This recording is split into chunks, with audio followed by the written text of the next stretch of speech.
نصلي ونسلم على رسوله النبي الكريم أما بعد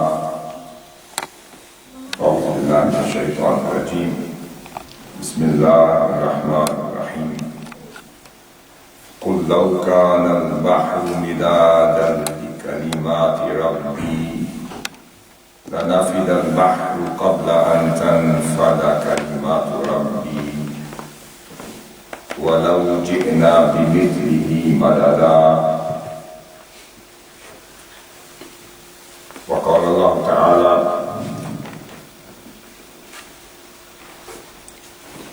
وإنك لعلى خلق عظيم صدق الله مولانا العظيم. معززین محبین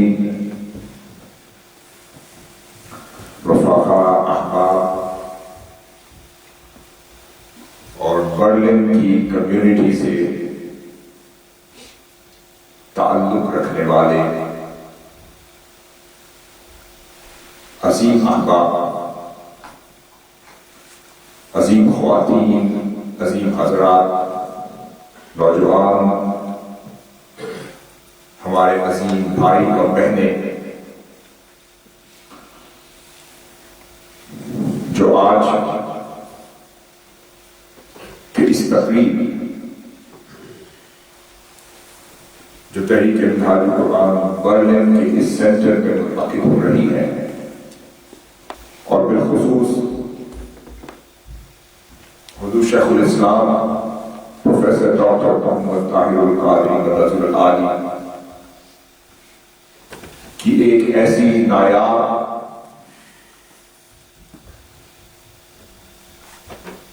قابل ذکر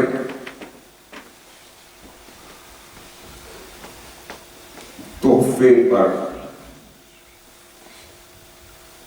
جو قرآنی انسائکلوپیڈیا کی صورت میں 8 جلدوں پر مشتمل قرآنک انسائکلوپیڈیا آقا علیہ السلام کی امت کے اس دور کے لیے آقا علیہ السلام کی خیرات سے اور علم و عرفان مصطفیٰ صلی اللہ علیہ وسلم کے سمندر میں غوطہ ہو کر جو نایاب موتی چنتے رہے، وہ 50 سالہ کاوشوں کے نتیجے میں اسے چن چن کر جمع کرتے رہے اور اس قرآنی انسائکلوپیڈیا کی شکل میں یہ تحفہ امت کے لیے پیش کر دیا۔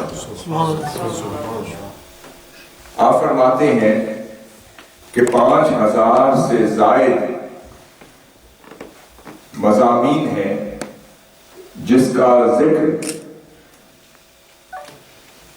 اس قرآنک انسائکلوپیڈیا میں آپ نے کیا ہے۔ اپنی بساط بھر کوشش کے مطابق آپ فرماتے ہیں شاید ہی کوئی ایسا موضوع، کوئی ایسا ٹاپک ہمارے ذہنوں میں ہو، اور یہ انشاءاللہ تعالی ممکن نہیں کہ وہ ٹاپک قرآن مجید کی آیات کے اور مضامین کے بیان کے ساتھ اس انسائکلوپیڈیا آف قرآن کی زینت نہ بنا۔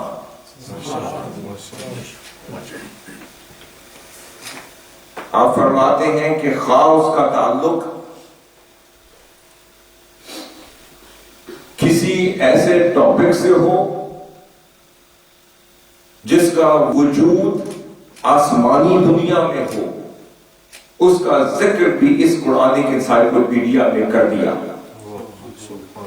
خواہ اس کا تعلق زمین اور زمین کی 7 تہ نیچے چھپی ہوئی اللہ کی کسی نعمت سے ہو،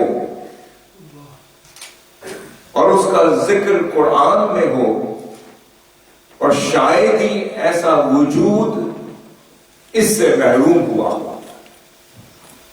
پھر ہر اس ٹاپک کا ذکر ان 5000 سے زائد موضوعات میں کر دیا جن کا تعلق یا معیشت سے ہو، اکانومی سے ہو، یا ثقافت سے ہو، یا تہذیب سے ہو، یا تاریخ سے ہو، یا تمدن سے ہو، یا ہیومن ہسٹری سے ہو، یا اناٹمی سے ہو، یا اسٹرانومی سے ہو، یا ہیومن سائنس سے ہو، فزکس سے ہو، بایولوجی سے ہو، زوالوجی سے ہو، زمین اور آسمان کے درمیان رہنے والی مخلوقات سے ہی متعلق کیوں نہ ہو، خواہ اس کا تعلق سمندر میں رہنے والی مخلوقات سے ہو، یا آسمان میں اڑنے والے پرندوں سے ہو، جنتوں سے ہو، جنتوں کی اقسام سے ہو، حوروں سے ہو، غلمان سے ہو، عادات سے ہو، نظام سے ہو،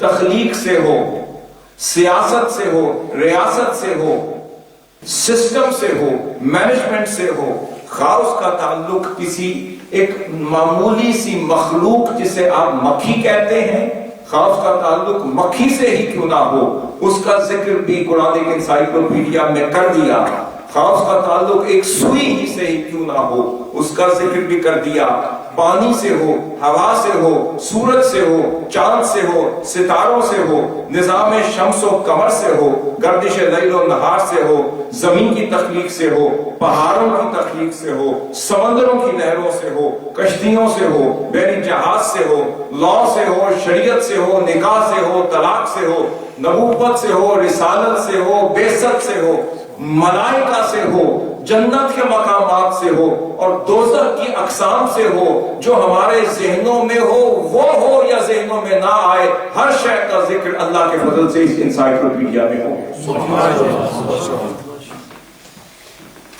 ہم سمجھتے ہیں یہ تو ایک تحفہ ہے،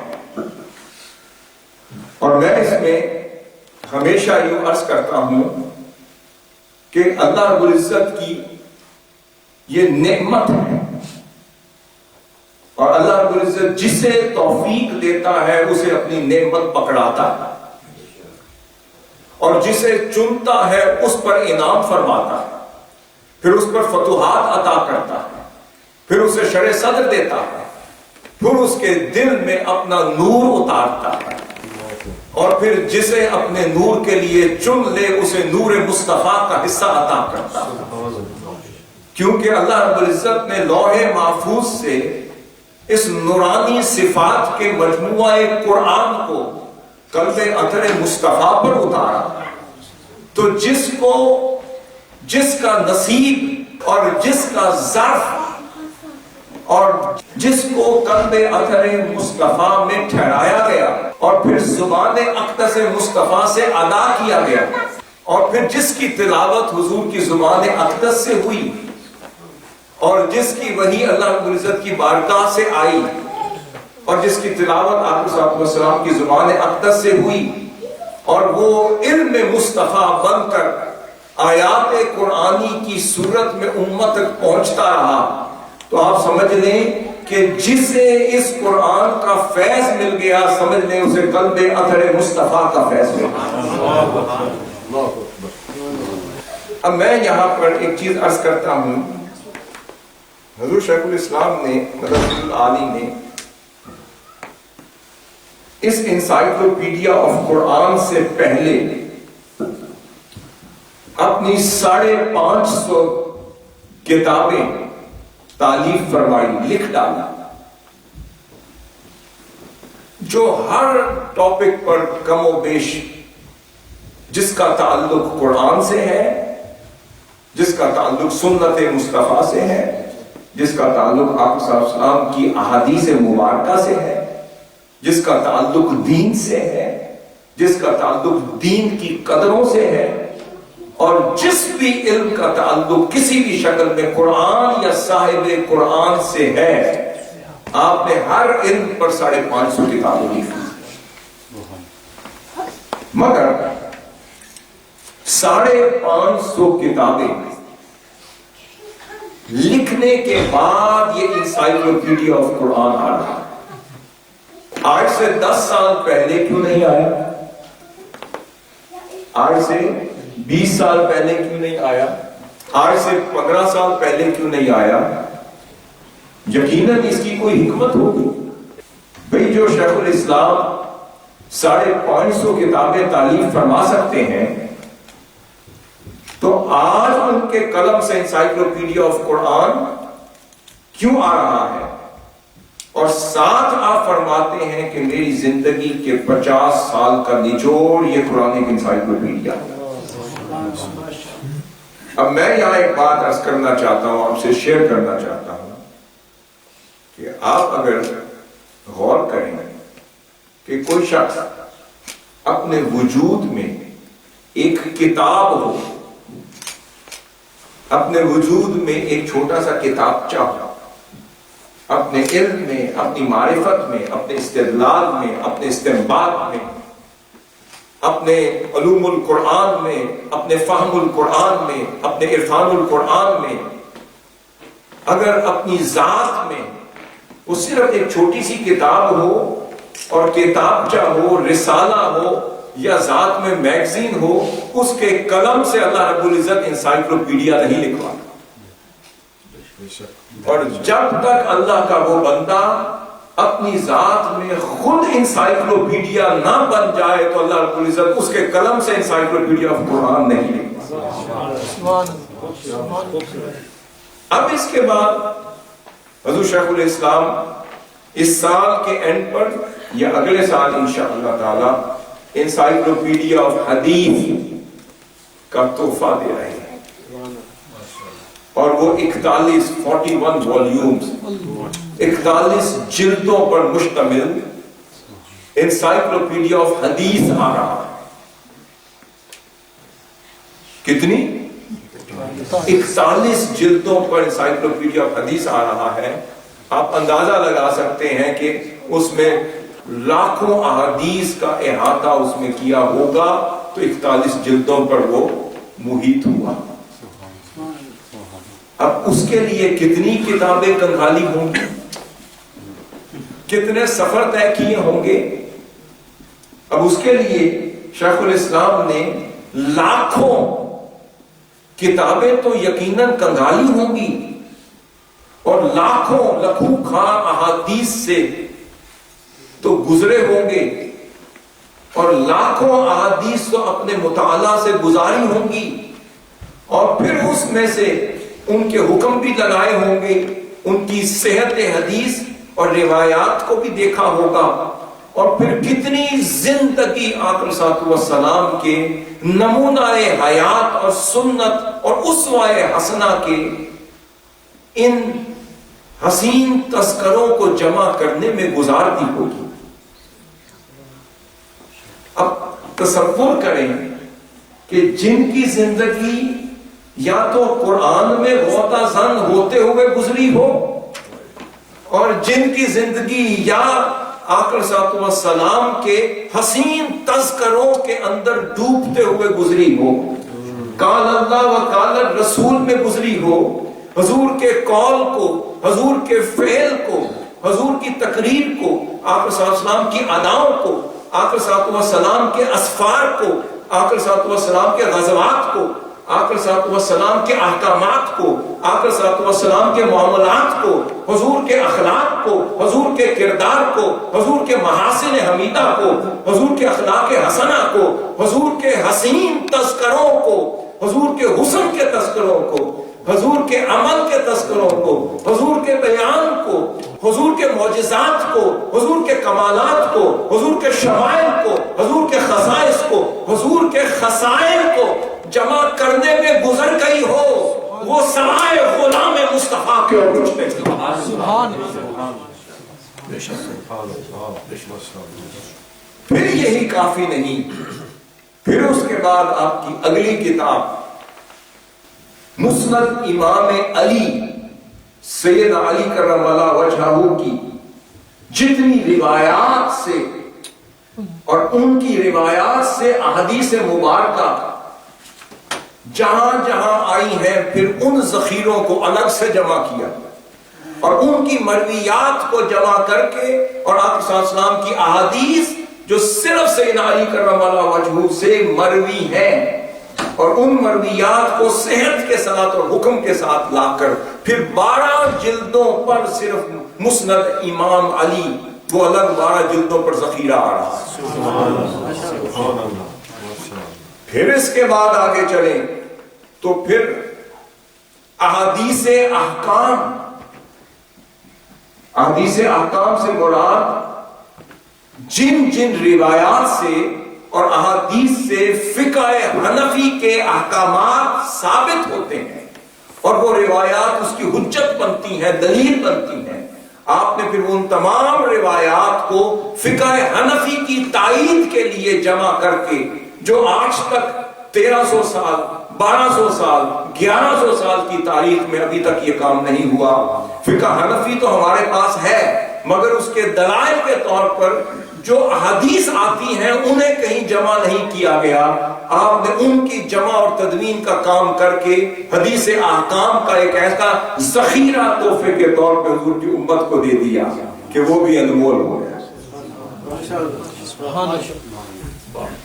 پھر اس کے بعد صحیح بخاری پر ایک نئے انداز سے شرح لکھ رہے ہیں جو عربی زبان میں ڈائریکٹ آ رہی ہے، وہ ایک نایاب شرح ہوگی جو بخاری شریف پر ہے۔ پھر اس کے بعد تفسیر کا کام آپ عربی زبان میں ڈائریکٹ خود فرما رہے ہیں، شاید یہ 15 سے 20 جلدوں پر صرف آپ کی تفسیر قرآن مکمل ہوگی اور وہ بھی ایسے انمول اور نایاب انداز سے تفسیر قرآن ہو رہی ہے۔ میں بیٹا ہونے کے ناطے نہیں، میں ایک چھوٹا سا خادم، ایک چھوٹا سا علماء کے جوتے سیدھا کرنے والا، اس حیثیت سے علماء کو سننے والے کی حیثیت سے یا کتابوں کو اٹھانے والے کی حیثیت سے اگر اندازہ لگاؤں تو تفسیر کے میدان میں ایسی نایاب تفسیر نہ اس سے پہلے ہوگی۔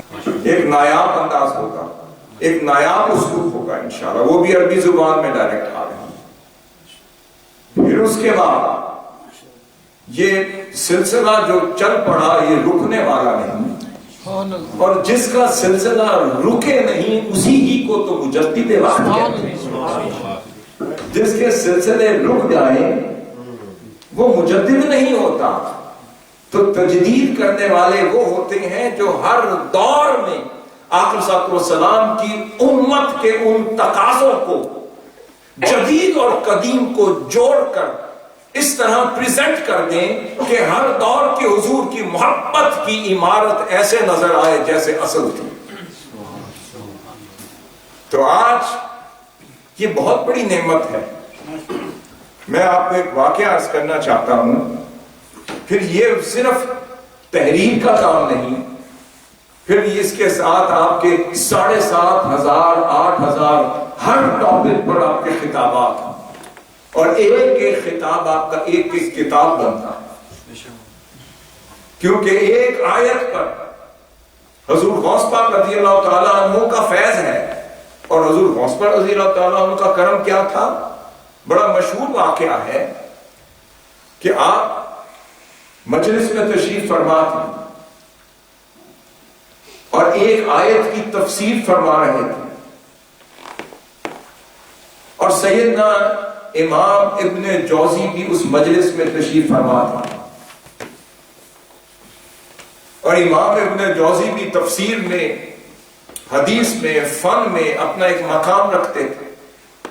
کسی نے ان سے پوچھا کہ چلو آؤ دیکھو کہ حضور غوث العظم غوث الثقلین کیسے تفسیر کرتے۔ اب وہ بیٹھ گئے۔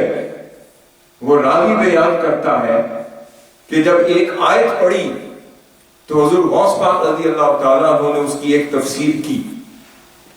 جب تفسیر فرمائی تو وہ کہتا ہے میں نے مڑ کے ابن الجوزی سے پوچھا کہ تمہیں آتی ہے؟ آپ نے فرمایا ہاں آتی ہے۔ پھر دوسری فرمائی، پھر پوچھا یہ بھی آتی؟ وہ کہنے لگے آتی ہے۔ پھر تیسری فرمائی یہ بھی آتی ہے؟ آتی ہے۔ 12 تفاسیر بیان کی تو 12 تک تو وہ سر ہلاتے رہے. جب 12 کے بعد کام آگے چلا اور بڑھنا شروع ہوا تو پھر وہ نفی میں سر ہلاتے رہے. پھر پوچھا یہ آتی ہے؟ نہیں اب یہ نہیں آتی. پھر یہ آتی ہے؟ اب یہ نہیں آتی. پھر یہ آتی ہے؟ اب نہیں آتی. وہ 56 تفاسیر کرتے چلے گئے اور ابن الجوزی کہتے رہے یہ بھی نہیں آتی. جب وہ تفسیر 56 56 تک پہنچی تو وہ پہلے تو نفی میں سر ہلاتے رہے، مگر پھر حضور غوث الثقلین فرماتے ہیں یہ تو صرف قولی تفسیر تھی جو اب تک بیان کر رہا ہوں، اب آؤ قول کے بعد اب حال کی تفسیر بیان کرتے ہیں. جب عرفانی اور حال کی تفسیر بیان کرنے لگے ابن الجوزی پہ وجد طاری ہو گیا، کپڑے ریزے ریزے کر دیے، وجد کی کیفیت میں چلے گئے، خشی طاری ہو گئی. اور پھر جب ہوش میں آئے کہتے ہیں اگر یہ غوث الاعظم کا علم کا عالم ہے تو پھر مجھ سے بڑا ان کا معتقد کوئی. اب یہاں حضور شیخ الاسلام کو وہی فیض ہی تو ہے حضور غوث الاعظم رضی اللہ تعالیٰ عنہ کا. جب سے ایک آیت کی تفسیر کی اور اس آیت کی اگر 50 دفعہ بھی تفسیر کی ہوگی تو ہر تفسیر کا پھر نیا گوشہ اور نیا زاویہ اور نیا اینگل ہوگا.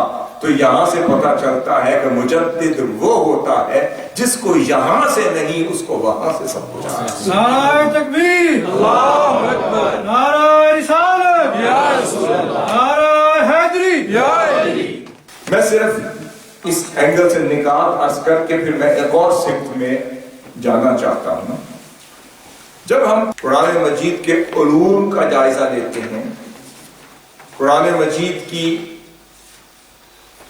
عظمت کا جائزہ لیتے ہیں، قرآن مجید کے اعجاز کا جائزہ لیتے ہیں، جب قرآن مجید کے اندر کوئی ڈوبتا ہے، غوطہ زن ہوتا ہے، پھر عجائب قرآن لے کر آتا ہے، پھر اس کو بکھیرتا ہے اور پھر دنیا اس حیرت میں گم ہو جاتی ہے اور تب کہنے پر مجبور ہوتی ہے کہ لگتا ہے کہ یہ خالق کائنات کا ہی کلام ہو سکتا ہے. اب اس قرآن مجید کے کچھ عجائب میں سے کچھ لطائف ہم نے اخذ کیے، وہ میں آپ کے سامنے رکھتا ہوں صرف سمجھنے کے لیے. اللہ رب العزت نے قرآن مجید کے اندر پہلے فرمایا وَنَزَّلْنَا عَلَيْكَ الْكِتَابَ تِبْيَانًا لِكُلِّ شَيْءٍ کہ میرے محبوب ہم نے آپ پر وہ عظیم کتاب نازل کی ہے جو ہر چیز کا بڑا واضح جواب دیتی ہے. وَهُدًى وَرَحْمَةً وَبُشْرَى لِلْمُسْلِمِينَ اور مسلمانوں کے لیے وہ کتاب ہدایت بھی ہے، مسلمانوں کے لیے وہ کتاب رحمت بھی ہے اور مسلمانوں کے لیے وہ کتاب بشارت بھی ہے.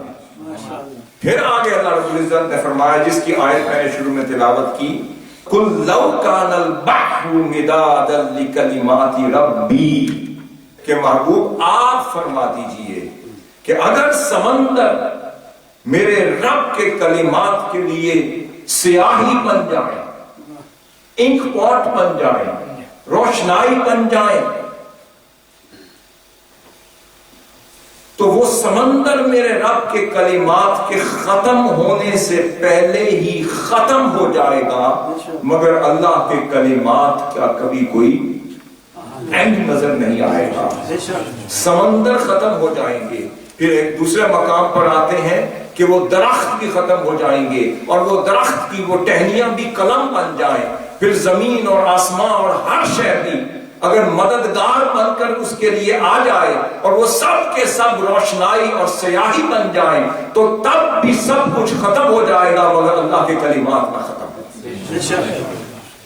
اب یہ ہے عجائب قرآن.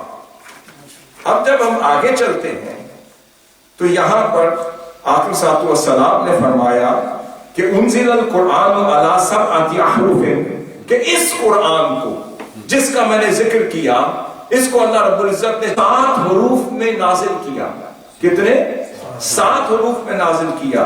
پھر فرمایا لِكُلِّ آیَةٍ مِّنْهَا ظَهْرٌ وَبَطْنٌ وَلِكُلِّ حَدٍّ وَمَطْلَعٍ. پھر فرمایا کہ ہاں اس قرآن کی کو اللہ رب العزت نے 7 حروف میں پیدا کیا. پھر ہر آیت کا ایک ظاہر بھی ہے اور ہر آیت کا ایک باطن بھی ہے. ہر آیت کی ایک حد بھی ہے اور ہر آیت کا ایک مطلب. پھر اس کو واضح کر دیا کہ مراد قرآن حد ہے، بیان قرآن حد ہے، مفہوم قرآن حد ہے، وضاحت قرآن حد ہے. پھر مطلع سے مراد وہ جو مفہوم قرآن جو انسانی قلب پر ظاہر ہو رہا ہے اسے مطلع کہتے ہیں.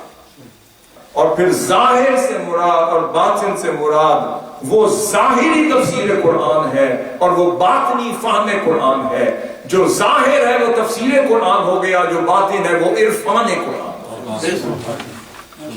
اب یہاں پر اگلے مقام پر پھر فرمایا کہ یہاں پر سیدنا معمر ان وہب بن عبداللہ ان ابی طفیل سے روایت کرتے ہیں، وہ کہنے لگے کہ ایک روز میں نے منبر پر سیدنا علی کرم اللہ وجہہ کو خطاب کرتے ہوئے سنا. کن کو سنا؟ سیدنا علی شیر خدا رضی اللہ تعالیٰ عنہ کو. اور وہ فرما رہے تھے کہ وہ یقول سلونی، پوچھو مجھ سے جو پوچھنا چاہتے ہیں. پھر فرمایا فواللہ لا تسألونی عن شیء الا اخبرتکم بہ. خدا کی عزت کی قسم آج جب تک میں اس منبر رسول پہ کھڑا ہوں جو بھی سوال کرنا چاہتے ہو آج علی ہر سوال کا جواب دینے والا. پھر فرمایا وَسَلُونِي عَنْ کتاب اللہ. پھر فرمایا یہ جو کتاب اللہ ہے اس سے متعلق کوئی سوال کرنا چاہتے ہو وہ بھی کرو. پھر فرمایا فواللہ، خدا کی عزت کی قسم، ما من آیت الا انا اعلم ابی لیل نزلت ام بنہار، کہ کوئی ایسی آیت نہیں جو نازل ہوئی ہو اور علی کو معلوم نہ ہو کہ یہ دن کی روشنی میں نازل ہوئی ہے رات کے اندھیرے میں. پھر فرمایا کوئی ایسی آیت نہیں جو نازل ہوئی ہو اور علی کو معلوم نہ ہو. ام فی سہل ام فی جبل، کیا یہ صحراؤں میں نازل ہوئی ہے یا پہاڑوں کی چوٹی پر نازل ہوئی ہے. پتا چلا جو رات کے اندھیرے میں نازل ہو رہا تھا اس کی بھی خبر علی کو تھی. جو حجرہ شریفہ کے اندھیرے میں رات کی تنہائی میں حضور پر نازل ہو رہا تھا تو پتا چلا اس کی خبر بھی سیدنا علی کرم اللہ وجہہ کو تھی. اور پھر پتا چلا اگر صحراؤں میں سفر کے دوران، غزوات کے دوران اگر کوئی آیت نازل ہوئی تو اس کی خبر بھی علی کو تھی. اور اگر پہاڑ یا احد کی چوٹی پر یا کسی پہاڑ کی چوٹی پر یا غار ثور پر یا غار حرا پر یا کسی بھی پہاڑ پر کوئی آیت نازل ہوئی ہو تو اس کی خبر بھی علی کو تھی. اب یہاں پر سوال یہ پیدا ہوتا ہے، پھر ایک اور بات کر کے پھر میں اس طرف آتا ہوں. پھر اسی طرح سیدنا علی کرم اللہ وجہہ نے فرمایا، ایک اور مقام پر فرمایا کہ ہاں اگر میں چاہوں کہ صرف سورۃ فاتحہ کی میں تفسیر لکھ دوں، صرف سورہ فاتحہ کی تفسیر لکھ دوں، سیدنا امام غزالی سیدنا علی کرم اللہ وجہہ کا یہ قول نقل کرتے ہوئے فرماتے ہیں کہ سیدنا علی کرم اللہ وجہہ نے فرمایا اگر میں چاہوں کہ میں صرف سورۃ فاتحہ کی تفسیر لکھ دوں تو ایسی تفسیر اللہ کے فضل سے لکھ دوں کہ 70 اونٹ بھی اس کا بوجھ اٹھاتے اٹھاتے تھک جائیں گے بوجھ پورا.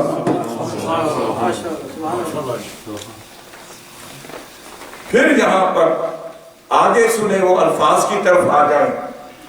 پھر قاضی ابن العربی المالکی فرماتے ہیں کہ قرآن مجید میں جتنے علوم ہیں ان کی جو تعداد ہے وہ 77,400 50. پھر فرماتے ہیں کہ پھر ہر لفظ کا یا آیت کا ایک ظاہر بھی ہے، ایک باطن بھی ہے، جو میں نے ذکر کیا، ایک حد بھی ہے اور ایک مطلب بھی ہے. اگر اس کو پھر 4 سے ملٹیپلائی کروں تو قرآنی علوم کی تعداد کتنی بنتی ہے؟ 3,09,800. تو فرماتے ہیں کہ یہ 3,09,800 تو وہ علوم ہیں. تو پتہ یہ چلا کہ یہ سب کچھ کہاں سے آ رہا ہے، یہ کون سے علم کا سمندر ہے، اور یہ سمندر بہہ کہاں رہا ہے، یہ طغیانیاں کہاں نظر آ رہی ہیں. یہ علم کا، علم لدنی کا، یہ معنی اعلیٰ کا، علم الہی کا، عرفان الہی کا، علوم الہی کا، وہ سارا خزانہ چھپا کے اللہ نے کہاں رکھا ہے. پتا چلا کہ اللہ رب العزت نے جب قرآن کو نازل کرنا چاہا تو فرمایا لو انزلنا هذا القرآن على جبل لرأيته خاشعا متصدعا من خشية الله. اگر اس قرآن کو جس کے اندر یہ لاکھوں کی تعداد میں تو وہ علوم ہیں جہاں مفسر پہنچے، پھر ایسے علوم بھی ہیں جہاں تک ابھی نہ پہنچے ہوں گے، اور قیامت تک ہر آنے والا مفسر پھر نئے علوم نکالتا چلا جائے گا، ہر آیت کھولے گا، ایک نئی تفسیر بیان ہوتی چلی جائے گی، ایک انسائکلوپیڈیا ہر دور میں، ہر صدی میں آتا چلا جائے گا، اور ایک نیا معنی ہر مفسر بیان کرتا چلا جائے گا. پتا چلا یہ تو وہ نچوڑ ہے جہاں تک آج تک مفسر پہنچ چکے، مگر قیامت تک آنے والا ہر دور کا مجدد جب تفسیر کرے گا تو 60 ہزار نئے معنی بھی جمع ہوتے چلے جائیں گے. ان کو بھی جمع کر لیں، پچھلوں کو بھی جمع کر لیں، یہ ملینز کی تعداد میں یہ جو معانی ہے اس کا ماخذ کیا ہے، یہ آ کہاں سے رہے ہیں، یہ آ کہاں سے رہے ہیں، معانی آ کہاں سے رہے ہیں. کہ یہاں پر اللہ رب العزت نے فرما دیا کہ قرآن کے بوجھ کا عالم یہ تھا کہ میں نے پہلے پہاڑوں سے پوچھا کہ اے پہاڑوں، کیا تم میرے قرآن کا بوجھ سنبھالنے کی پوزیشن میں ہو؟ تو پہاڑ تو جھک گئے، لاجواب ہو گئے، شرمندگی سے سر جھکا لیا. میں خود ہی سمجھ گیا میری مخلوق ہے، میں رب ہوں. جب پہاڑوں کی بے بسی دیکھی تو میں نے قرآن مجید میں خود ہی کہہ دیا کہ اگر میں نے اس قرآن کو پہاڑوں پر نازل کیا ہوتا تو وہ پھر ریزہ ہوتا. اب پھر خدا نے سمندروں سے بھی پوچھا ہوگا، خدا نے ہواؤں سے بھی پوچھا ہوگا، خدا نے آسمانوں سے بھی پوچھا ہوگا، خدا نے اپنی جمیع مخلوقات سے بھی پوچھا ہوگا، کوئی تو ہوگا جو میرے قرآن کا بوجھ سنبھال سکے.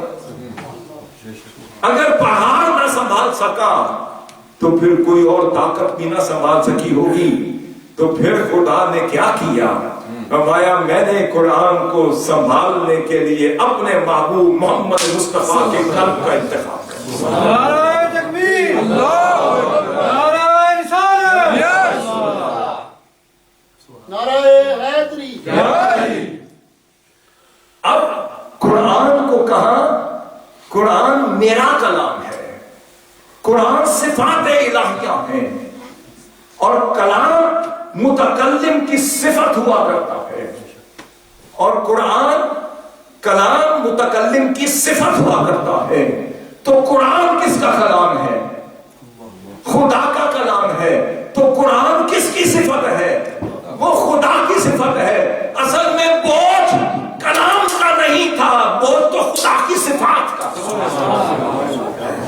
خالی لفظ کا ہوتا تو بڑے سنبھال لیتے، الفاظ کی بات ہوتی تو سنبھالنے والے آ جاتے، اگر کلمات کی بات ہوتی تو سنبھالنے والے آ جاتے، اگر حروف کی بات ہوتی تو سنبھالنے والے آ جاتے، اور اگر بات صرف آیات کی ہوتی تو سنبھالنے والے آ جاتے. اب کائنات سمجھ گئی مولا یہ بات آیات سے بڑھ گئی ہے تیری صفات کی بات. اب صفات الہیہ کو وہی سنبھال سکے گا جو خدا کی بارگاہ سے تیار کیا ہوا ہوگا. اب میں نے قرآن کی بجائے اپنی صفات کا لباس کسی کو چڑھانا تھا، قرآن کو بھیجنا بہانا تھا، در حقیقت تو کسی وجود صفات کا لباس چڑھا. در حقیقت تو کسی وجود پر اپنی صفات کا لباس چڑھانا تھا. پھر آدم علیہ السلام سے بھی پوچھا ہوگا آدم تیری کیفیت کیسی ہے. پھر نوح علیہ السلام سے پوچھا ہوگا تیری کیفیت کیسی ہے.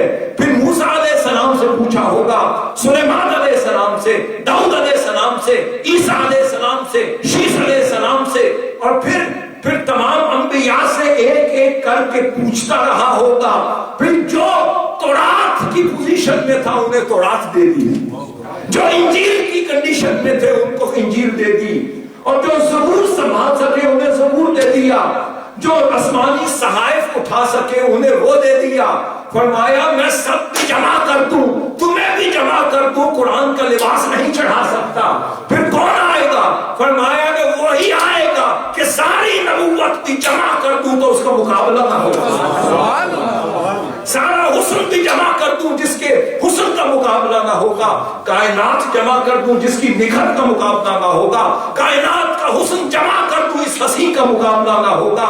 سارا حسن ایک طرف چہرہ والضحیٰ ایک طرف ہوگا, ساری رات کا حسن ایک طرف, واللیل کا حسن ایک طرف ہوگا, سارا حسینوں کا حسن ایک طرف, ما ذاق البصر کا ایک طرف ہوگا. نعرہ تکبیر, نعرہ رسالت, نعرہ تکبیر, سیدی مرشدی یا نبی یا نبی. جب اللہ رب العزت نے دیکھ لیا یہ میری صفات کا لباس اس کو چڑھاؤں, بھئی جو میری صفات سنبھال بھی سکے. خدا کی صفات خدا کے اخلاق ہیں, آگے چل رہے ہیں. خدا کی صفات خدا کے اخلاق ہیں. پتا چلا خدا کو کوئی ایسا بیکر چاہیے تھا جس پر اپنے اخلاق کا لباس اتار کر چڑھا دیتا. پتا چلا آدم سے عیسیٰ تک سب کو وہ دیا جس کے لیے انہیں بنایا تھا, اور اپنے محمد مصطفیٰ کو پورے قرآن کا لباس چڑھا دیا جس کے لیے محمد کو بنایا تھا.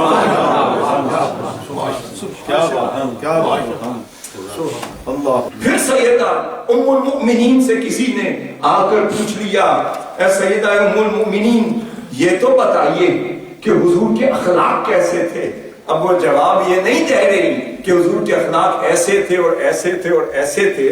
آپ پوچھتی ہیں کہ ارے نادان تو نے قرآن نہیں پڑھا؟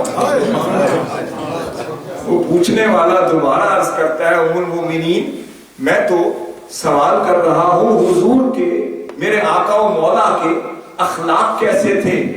آپ فرماتی ہیں جواب ہی تو دے رہی ہوں, اما تقرأ القرآن, کیا تم قرآن نہیں پڑھتا؟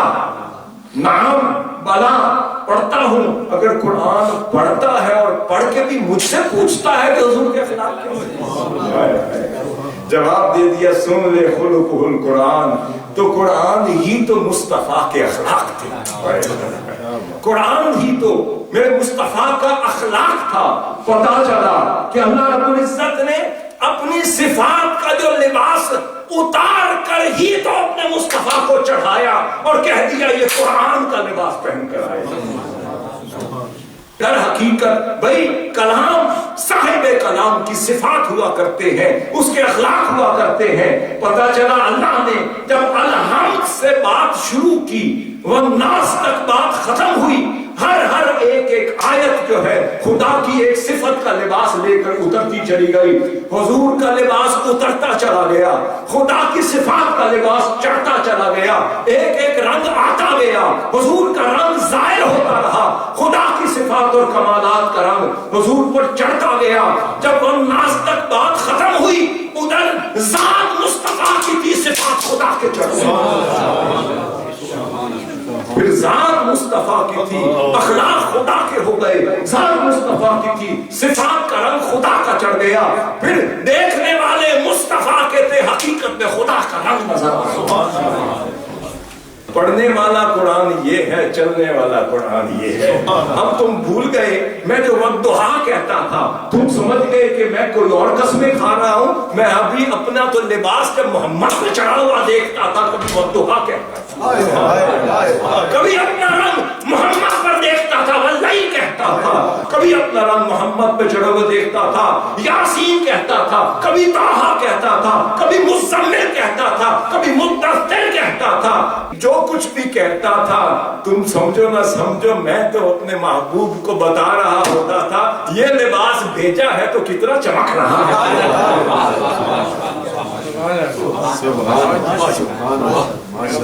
کیا بات.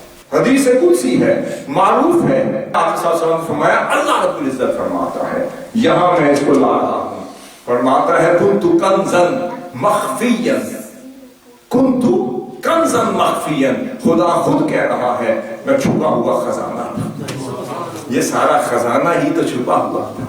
فاحببت ان اعرف فخلقت الخلق, میں نے چاہا کہ مجھے جانا جائے, کوئی دیکھے تو صحیح, کوئی ذکر تو کرے, تو فخلقت الخلق, تو میں نے اپنی وہ خلق خاص, پھر اپنی خاص کریشن پیدا کر دی, اپنی خاص تخلیق بنا دی. فرمایا وہ خاص تخلیق ہی تو وہ ہے جو نیند کے پردے میں چھپی ہے. اور فرمایا چاہتا میں تھا کہ میرا خزانہ, بھئی خزانہ بھی میرا ہو اور میں اپنا خزانہ خود دیکھوں, تو وہ مزہ نہیں آتا. بھئی شاہکار چاہتا ہے کہ بنانے والا میں ہوں مگر کسی اور پر نظر آئے, پھر دور سے دیکھ کے کہوں واہ کیا آرام نظر آتا. جبریل سے بھی پوچھا ہوگا, جاؤ جبریل جا کر دیکھ کر بتاؤ میرا مصطفیٰ کیسا لگا. جبریل کہتا ہوگا مولا یہ حسن میں ہی تو لے کر جاتا رہا, یہ اوصاف میرے ہاتھ سے ہی تو گئے تھے, یہ کمالات کا لباس میں ہی تو لے کر جاتا رہا, یہ آیتیں میرے ہاتھ میں ہی تو تھی, یہ میرے دل سے ہی تو جا رہی تھی, میں ہی تو اس کا کیریئر تھا, لے کر جاتا رہا. اے مولا جاتے وقت بھی مجھے نہیں پتا تھا یہ اتنی خوبصورت ہے. جب وہ لباس تیرے محمد کو چڑھا دیا, اب جب میں دیکھتا ہوں, ہائے ہائے ہائے, کب دکھایا؟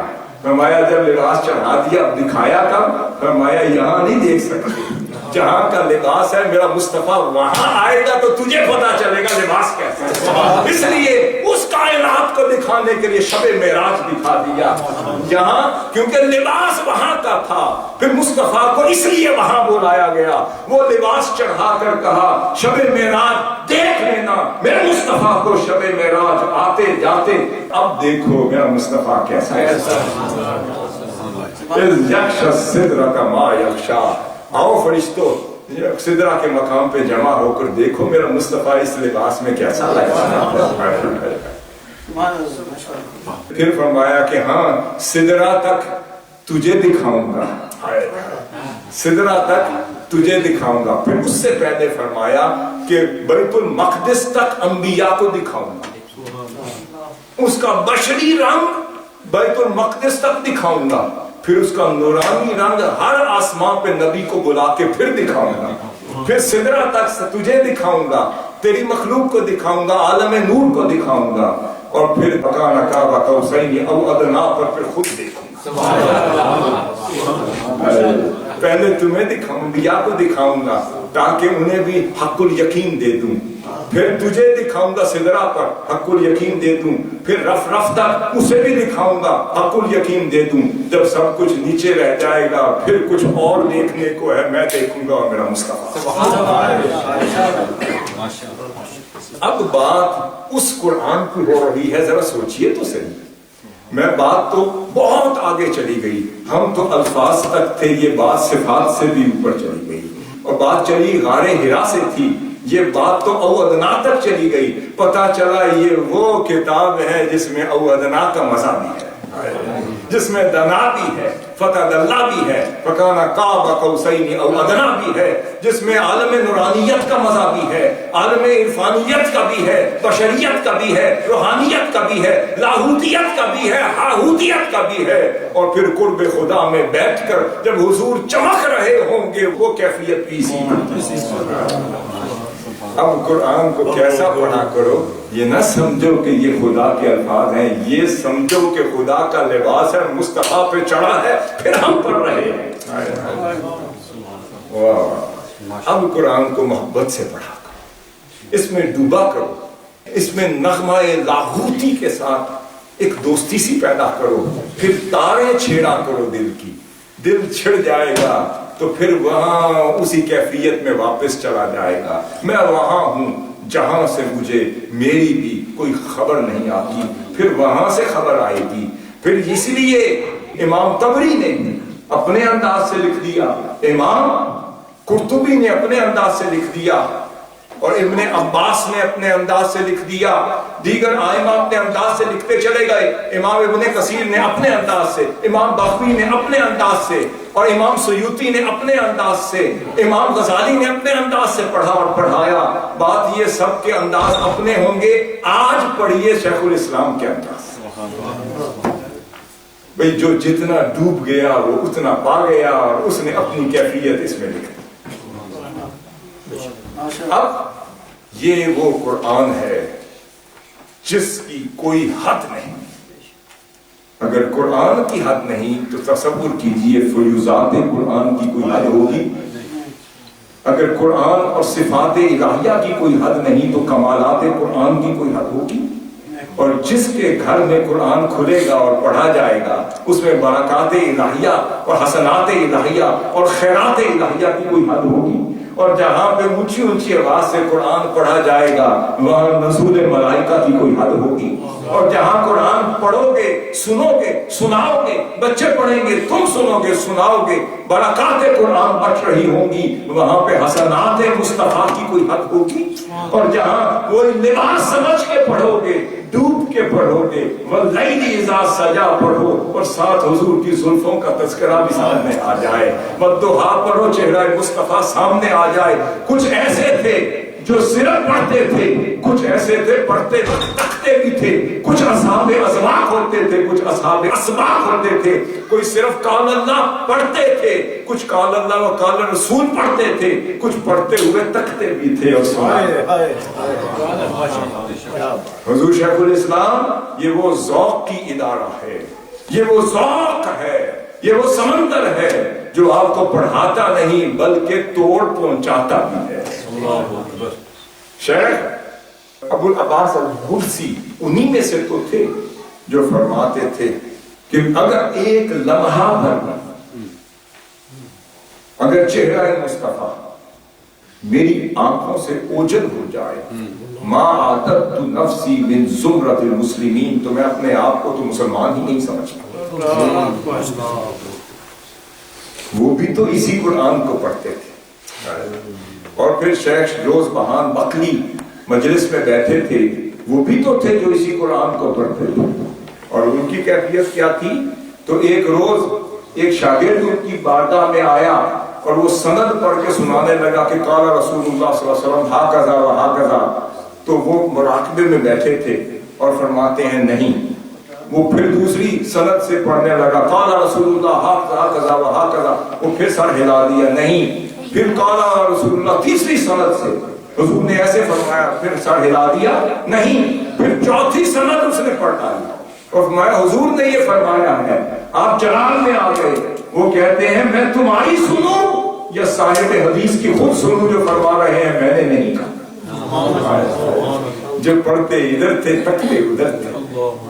یہ ان کی مجلس میں آپ ہیں، ان کی کتابوں کو پڑھ رہے ہیں، جو بتا نہیں سکتے کہ بات یہ کہ یہ سمندر تب ہی لکھے جاتے ہیں جب اس سمندر کے کچھ قطرے مل گئے۔ اب ایک چیز ہے کہ اسی قرآن میں تھوڑا سا ڈوبے تو اس کے کچھ عجائب ہیں، لطائف ہیں، معجزات، جس کا ذکر حضور شیخ الاسلام نے انسائکلوپیڈیا آف قرآن میں کیا۔ کئی لطائف ہیں جو قرآن اس انسائکلوپیڈیا آف قرآن سے ملتے ہیں۔ اب جیسے آپ الیوم کس کو کہتے ہیں؟ الیوم دن کو کہتے ہیں، الیوم دن کو کہتے ہیں، عربی زبان کا لفظ ہے۔ تو قرآن مجید میں الیوم جو ہے، جو یوم ہے وہ 349 دفعہ اور یومن کے ساتھ جو ہے وہ 16 دفعہ آیا ہے۔ یہ ملا لیں تو 365 دفعہ لفظ یوم یا یومن آتا ہے۔ تو پتا چلا کہ سال میں کتنے دن رکھے ہیں؟ 365۔ اور اللہ نے کتنی دفعہ یوم کا ذکر قرآن میں کر دیا؟ 365۔ اس کا مطلب ہے کہ خدا کا نظام دیکھیں کہ دن بھی اتنے بنائے اور یوم کا تذکرہ بھی اتنی دفعہ قرآن میں کرتا، 365 دفعہ کرتا۔ اب شہر کس کو کہتے ہیں؟ مہینے کو۔ ایک سال میں کتنے مہینے ہوتے ہیں؟ کتنے ہوتے ہیں؟ 12 ہوتے ہیں. تو اللہ رب العزت نے لفظ شہر جو ہے وہ 10 دفعہ اور شہرن 2 دفعہ، شہر اور شہرن کا ذکر قرآن نے 12 دفعہ کر دیا اور مہینے بھی 12 دفعہ. خدا نے 12 دفعہ ذکر کر دیا اور مصطفیٰ نے 12 مہینے فرمائے. اب لفظ رمضان، سال میں کتنی دفعہ رمضان آتا ہے؟ کتنی دفعہ؟ ایک دفعہ. ایک دفعہ رمضان بنایا اللہ نے قرآن میں بھی ایک ہی دفعہ لفظ رمضان کا ذکر کیا ہے بس. لفظ رمضان کا ذکر بھی صرف ایک دفعہ کیا ہے بس. اور رمضان بنایا بھی ایک ہے، فرمایا یکتا بنایا ہے، اور اسی یکتائی کا ذکر ہی تو قرآن نے ایک دفعہ کیا ہے.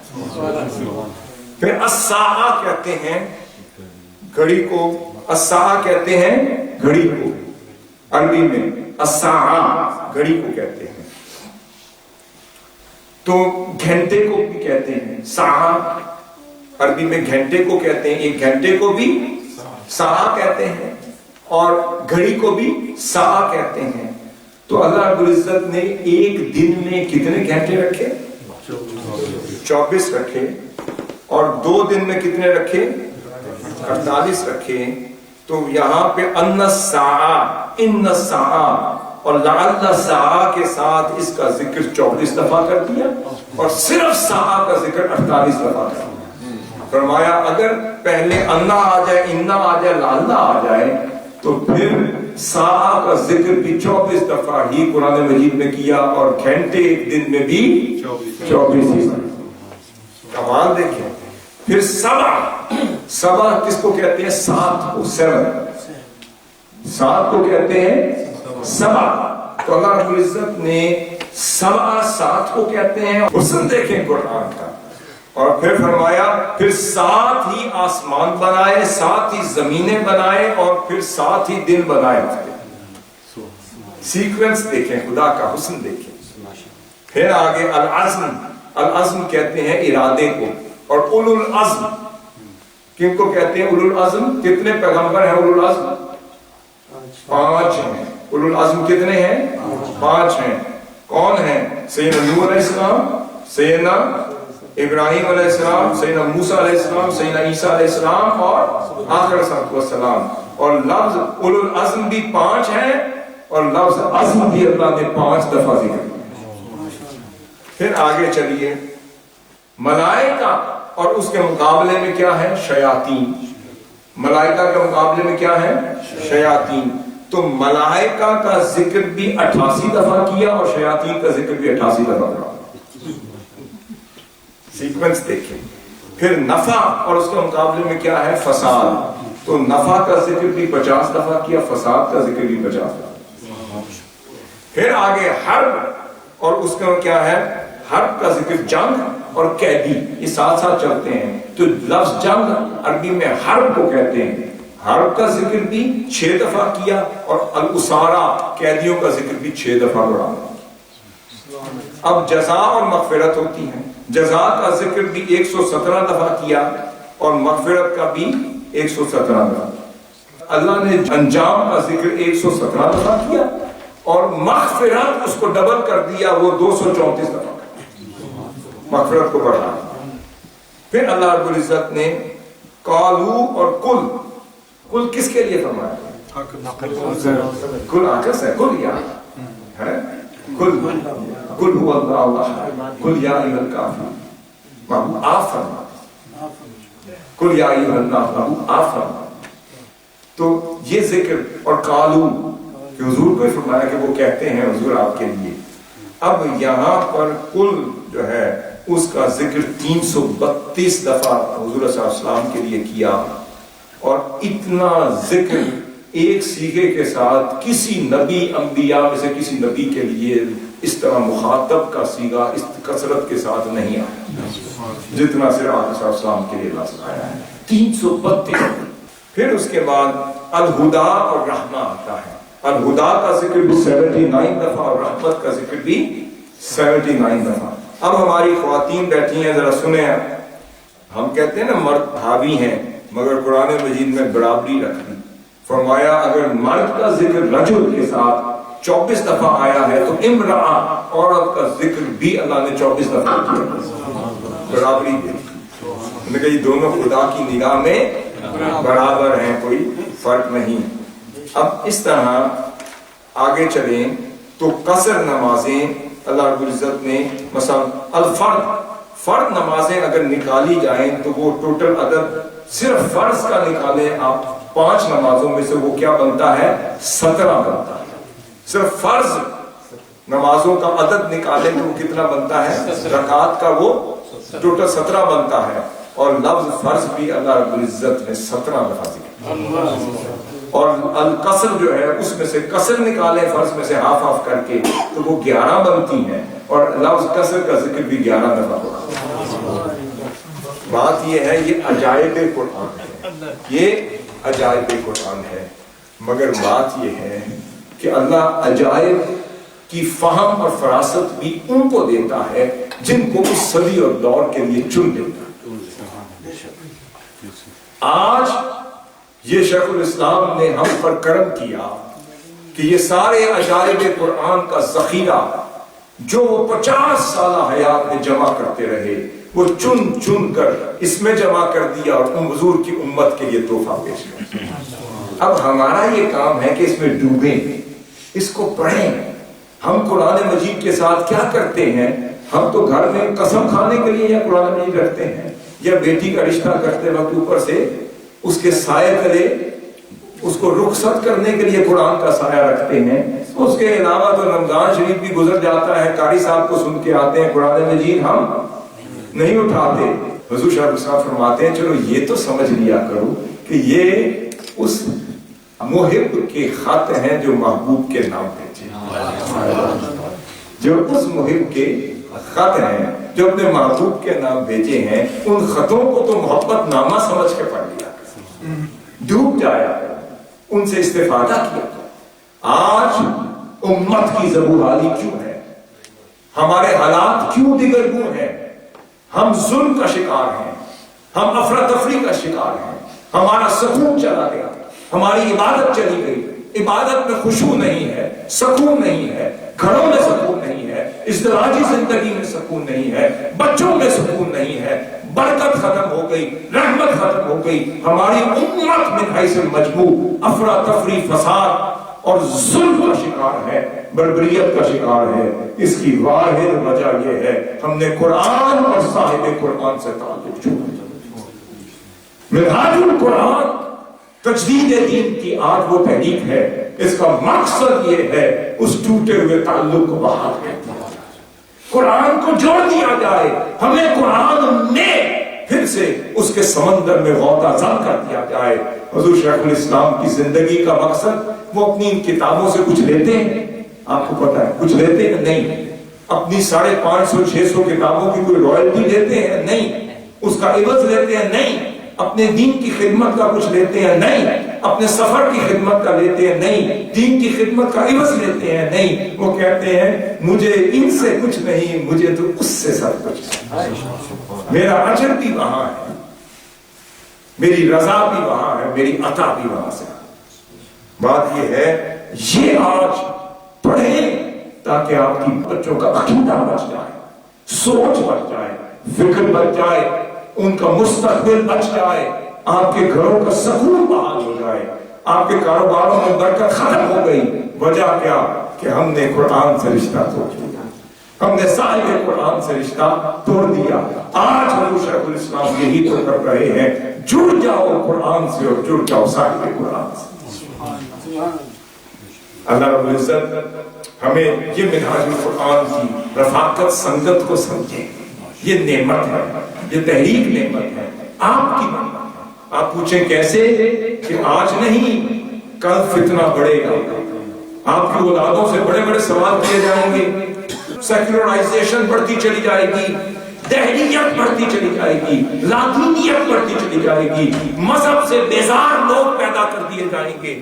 جب آپ سوال کریں گے آپ کے بچے جب واپس آ کے آپ سے پوچھیں گے تو آپ لاجواب ہوں گے، پھر اس وقت بچے پھنسیں گے تو کون جواب دے گا؟ شیخ الاسلام نے یہ انسائٹ دیا، یہاں پر ہیومن رائٹس کی بات کریں اس کا جواب اس میں، آج ریاست کی بات کریں اس کا جواب اس میں، جنت کے درجات کی بات پیج نمبر 2515 میں دے دیا۔ پھر آگے کوئی علم کا ذکر کا آیا ہے، غزوات کا ذکر کیا آیا ہے، فلاں صفحہ کھولیں اس میں غزوات کا ذکر، اس میں عدد کا 1 2 3 4 3000 2000 کا 1000 کا ذکر قرآن میں آیا ہے۔ ہاں انسائکلوپیڈیا نے اس کا جواب دے دیا، فلاں فلاں جگہ پہ آیا ہے، آیات دے دی۔ پھر اس کے بعد فرمایا کہ گھر کے اندر استعمال ہونے والی اشیاء کا ذکر، مثلا تخت کا، بستر کا، پھر قالین کا، بچھونے کا، دیگوں کا، لباس کا ذکر قرآن میں آیا ہے۔ شیخ الاسلام نے صفحہ لکھ کر قرآنی آیات لکھ کے ترجمے کے ساتھ بتا دیا اسی جگہ پہ آیا۔ رنگوں کا ذکر، پیلے رنگ کا ذکر، سرخ رنگ کا ذکر، نیلے کا ذکر، سیاہ کا ذکر۔ کوئی آپ سے پوچھ لے پھنسانے کے لیے کیا قرآن میں آیا ہے، آپ انسائکلوپیڈیا کھولیں، صفحہ نمبر دے دیا، اس صفحے پر قرآن کی ساری آیات جمع، آپ کو خود کفیل کر دیا۔ کہیں پر فقہ کا، کہیں پر حقوق کا، انسانیت کا، عورتوں کے حقوق، پھر مائنورٹیز کے حقوق، انسانیت کے حقوق، بچوں کے حقوق، جانوروں کے حقوق قرآن مجید میں کہاں آئے ہیں؟ شیخ الاسلام نے صفحہ دیکھ کر، ہیڈنگز دیکھ کر آیات جمع کر کے بتا دیا۔ ریاست، معیشت، نظام، ایسٹرونومی، ایسٹرو فزکس، کاسمولوجی کا ذکر کہاں آیا ہے، فلکیات کا ذکر، باغات کا ذکر، آسمانوں کا ذکر، ہواؤں کا ذکر، فلاں صفحہ کھول کر بتا دیا کہ جہاں ساری آیات کا ترجمہ جمع۔ کوئی علم کا کوئی ایسا کوشاں ایسا نہیں آپ کے ذہن میں سوال اٹھا ہو اور انسائکلوپیڈیا اللہ کی توفیق سے اس کا جواب نہ دے، اور پھر کل کو کیا ہوگا، یہ سارے سوالات جہاں جہاں حدیث مبارکہ میں آئے ہوں گے وہ 41 جلدوں پر مشتمل انسائکلوپیڈیا آف حدیث بھی ہر سوال کا جواب حدیث کی صورت میں دے رہے ہیں۔ ان کو اگر گھروں میں شامل کر لیا، پڑھنا شروع کر دیں، میں سمجھتا ہوں آپ کو کوئی لاجواب نہیں کر سکے گا، آپ کو کوئی ناک آؤٹ نہیں کر سکے گا۔ یہ آپ کی زینت ہے، یہ آپ کا وقار ہے، یہ امت مسلمہ کی عزت ہے۔ اللہ رب العزت حضور شیخ الاسلام کی فکر، افکار، منہاج القرآن کی خدمات سے سب کو استفادہ کرنے کی توفیق عطا فرمائے۔ یہ دروازہ کھلا ہے، یہ تحریک آپ کی ہے، سب کے لیے ہے، آپ کے لیے کام کیا ہے انہوں نے اور کبھی تفریق نہیں کی۔ یہ سارا کام آپ کے اور آپ کی اولادیں اور نسلوں کے لیے ہے۔ اللہ تعالیٰ ہمیں اس کا فائدہ اور استفادہ کرنے کی توفیق عطا فرمائے۔